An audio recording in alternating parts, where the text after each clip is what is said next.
Kawan-kawan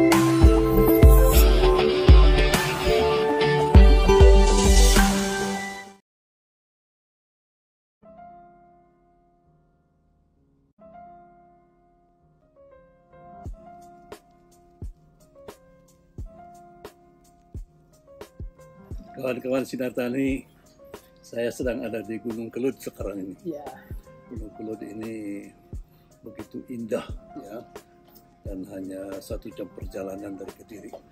Nah, saya ketemu dengan Pak Prastowo. Ya. Pak Prastowo ini luar biasa menurut saya, karena dengan perjalanannya yang mulai dari awal, sekarang ini sudah mempunyai kegiatan-kegiatan yang sangat banyak. Selamat sore Pak Prastowo. Selamat sore. Assalamualaikum warahmatullahi wabarakatuh. Kita bincang-bincang santai aja ya, Pak Pras ya. Ya. Jadi saya ingin menceritakan kepada kawan-kawan penonton ini bagaimana perjalanan Pak Prastowo ini mulai dari sekolah, pendidikan, pengetahuan mengenai perikanan, kemudian sampai kepada mempunyai restoran yang begitu besar ya, kemudian juga memelihara kolam dengan macam-macam ikan, dan sekarang saya dengar malah memelihara kelanceng untuk mendapatkan madu. Coba cerita dulu Pak, kita punya waktu setengah jam kira-kira. Iya. Nah, sebenarnya perjalanannya Resto itu adalah perjalanan terakhir. Ya. Jadi awalnya saya itu di Jakarta sekolah dengan Pak Iwan ini. Iwan, ya. Nah, juga ternyata belum berhasil. Akhirnya saya pulang ke Pasuruan. Pasuruan. Ke Pasuruan. Bukan ke Kediri. Bukan ke Kediri. Ke Pasuruan selama 15 tahun. Ini anak-anak saya itu masih kecil-kecil, masih SD, SMP man ya, SMP, baru SMP. Nah, terus karena rumah tangganya bapak saya itu, saya ada kabar bapak saya. Akhirnya saya memutuskan pulang, harus pulang. Jadi usaha saya di Pasuruan saya tinggal. Istri saya ajak pulang. Wah, gimana pulang? Harus gimana? Pokoknya pulang. Ya, tujuan saya pulang itu, saudara saya itu ada 4. Yang 1 masih dinas, yang nomor 2 saya tidak dinas. Terus masih belum bekerja ya Pak ya? Iya. Itu belum berkeluarga ya? Sudah. Oh, sudah berkeluarga waktu itu. Ya. Nah, terus adik saya yang kecil ini adalah barusan kerja. Jadi tidak bisa meninggalkan pekerjaan. Jadi bagaimana Pak Pras ini mulai dengan usaha barunya itu? Ya. Terus akhirnya pulang. Saya pertimbangannya ini Bapak harus dirawat. Bapak sudah tidak bisa gerak. Usia 83. Udah enggak bisa bergerak. Kalau saya enggak pulang keliru. Ini akhirnya pulang. Nah, terus di situ saya usaha minyak tanah. Minyak tanah. Dan minyak tanah itu just dari tangki, terus kita pindah ke jerigen, ke keliling-kelilingan gitu. Akhirnya seminggu 2 kali. Seminggu 2 kali. 2 tangki. Jadi diedarkan ke edarkan. Saya nyupir sendiri. Nah, terus setelah itu bapak saya saramut selama 3 tahun. Dan akhirnya saya punya mikir-mikir gila namanya usahanya ini enggak, hasilnya kurang, anak-anak saya enggak bisa sekolah. Ini saya ikutkan di Pasuruan itu masih SMA. Terus sampai lulus perguruan tinggi. Nah, terus yang nomor 2 juga lulus, yang nomor 3 juga lulus dari UTS. Oh, alhamdulillah ya. Ya. Oh, luar biasa itu. Cuma sarjana. Ya. Nah terus, ini kalau nggak diteruskan usaha ini nggak dapat apa namanya, kalau jualan itu ya minyak aja kurang.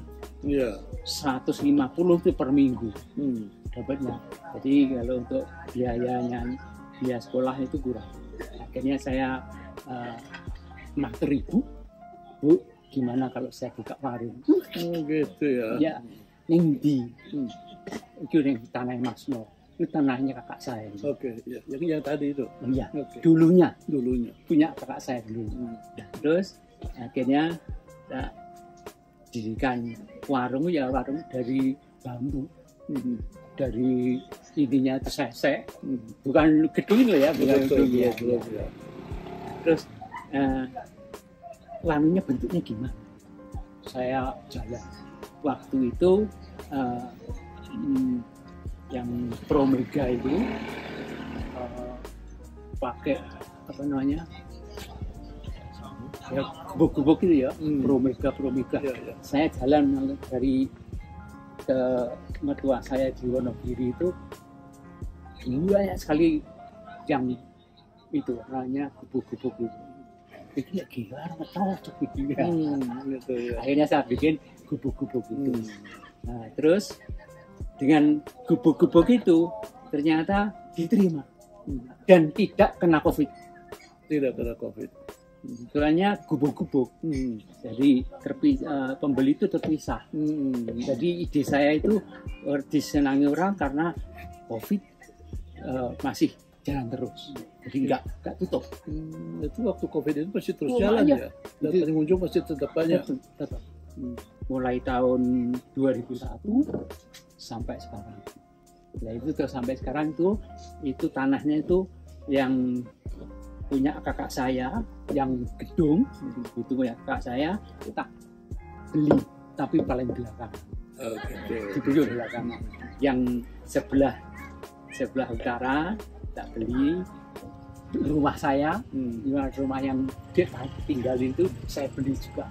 Gitu. Sekarang sudah beli 7 sertifikat. Waduh, luar biasa. Itu semuanya dijadikan tempat usaha. Belum. Yang tempat usaha itu 1, 2, 3, 4 itu usaha, yang lainnya itu masih belum. Terus selang karena perjalanan waktu, ini anak saya sudah mulai besar ya. Besar. Dewasa. Saya lepas. Saya ganti melihara ikan. Jadi tentang restoran itu andalannya apa yang paling sebenarnya banyak disukai dulu pelanggan?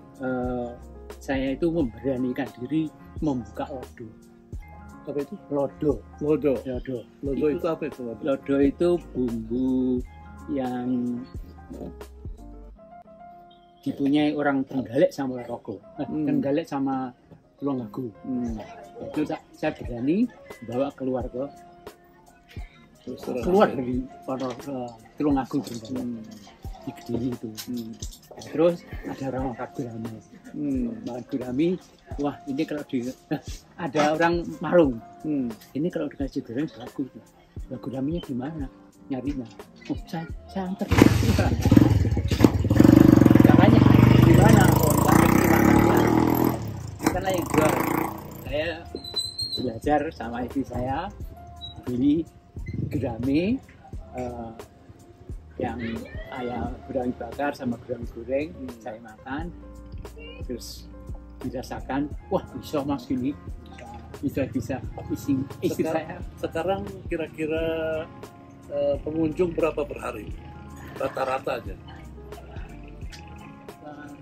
Irongan ya, ada 40 transaksi.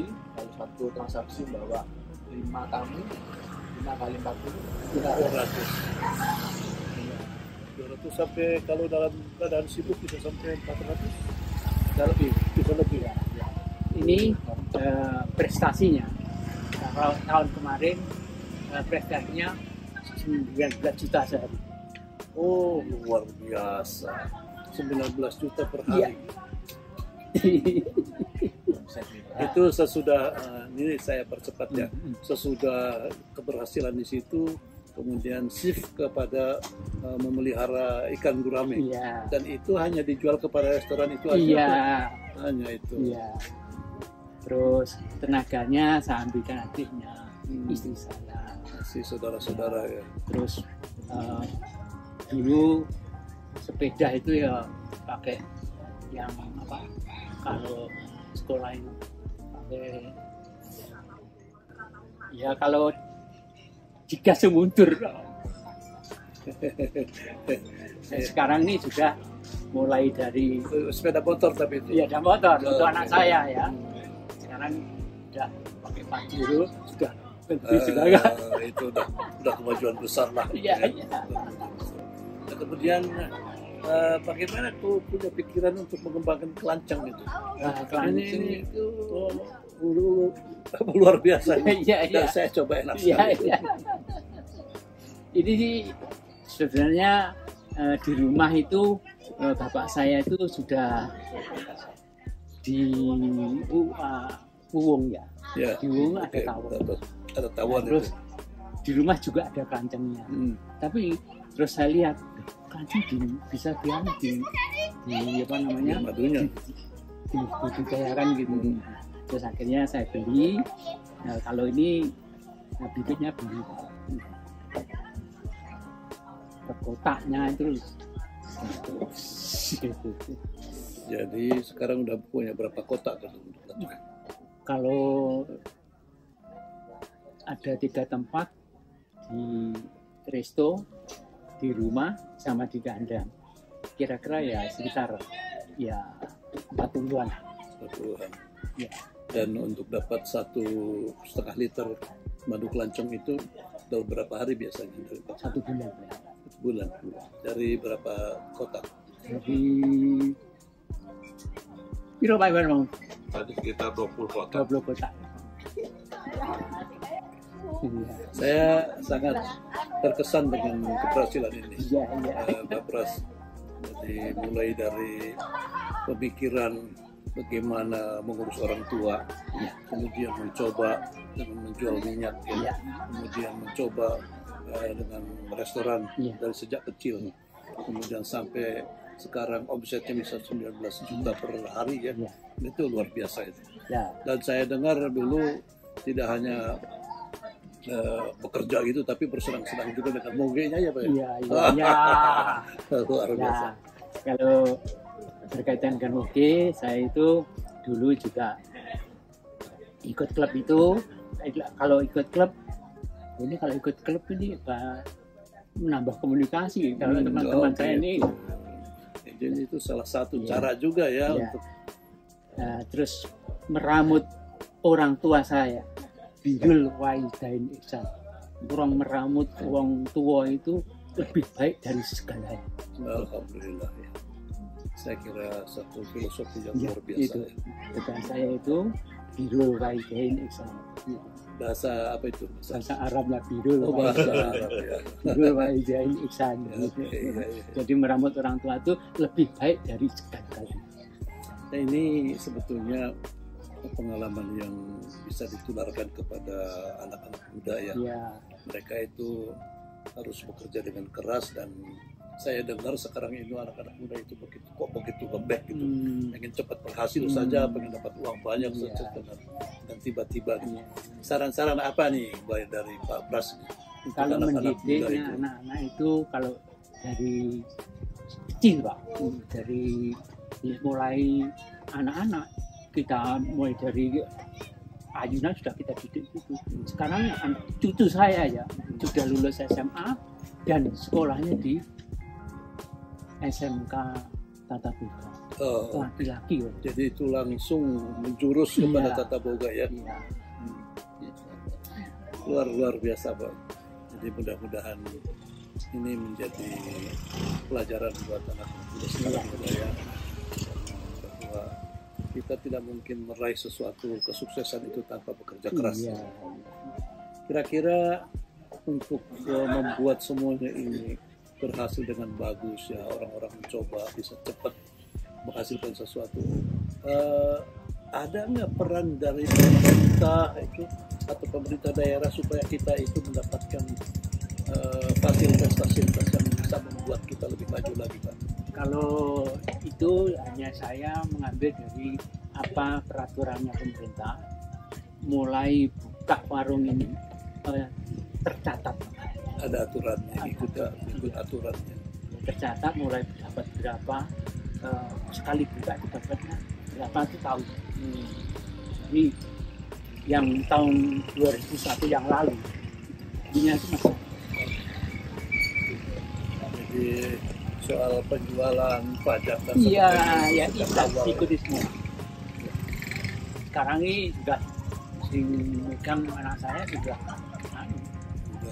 sudah tahu bagaimana caranya ya. Pak Pras, saya kira obrolan yang sangat bermanfaat ya, walaupun santai tetapi penuh dengan cara-cara, trik-trik supaya orang itu bisa mengikuti cara Pak Pras. Mudah-mudahan segera kita ketemu lagi wawancara yang lain, dan saya doakan usahanya bisa terus maju ya dan bisa ditiru oleh anak-anak. Demikian. Terima kasih Pak Rastowo. Anak-anak muda tiru dulu Pak Rastowo nih, bagus sekali. Sampai ketemu lagi dalam acara yang berikutnya. Terima kasih. Assalamualaikum warahmatullahi wabarakatuh.